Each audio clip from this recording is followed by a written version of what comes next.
సంజీవని రాముడి చేతిలో పడింది కాబట్టి ధర్మం గెలిచింది.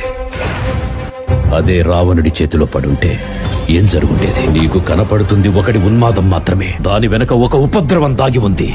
మానవాసురుల మధ్య సమరభేరి మ్రోగనుంది. ఈ బ్రహ్మాండానికే పెనుముప్పుగా మారేలోగా ఆపడం నీ వల్లే అవుతుంది. నేనొక్కడినే ఎలా ఆపగలను? ఒక్కడివేనా? అరికాలు విదిలించి మహాసముద్రాన్ని లంఘించినవాడు.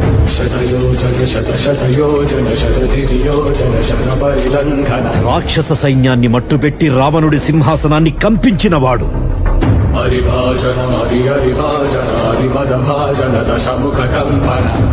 చిన్న నిప్పురవ్వతో లంకా నగరాన్ని అగ్నిలో అలికినవాడు.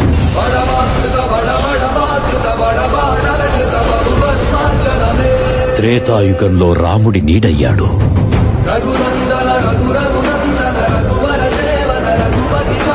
కలియుగంలో ధర్మం కోసం పోరాడే ప్రతి ఒక్కరి వెంట ఉన్నాడు. నీ వెంట ఉన్నాడు. ధర్మ కర్మ నిర్వహణ కోరిన దర్పకూడ దుర్జయ సమమౌనని చాటిన నాటి పురాణ చరకులుగా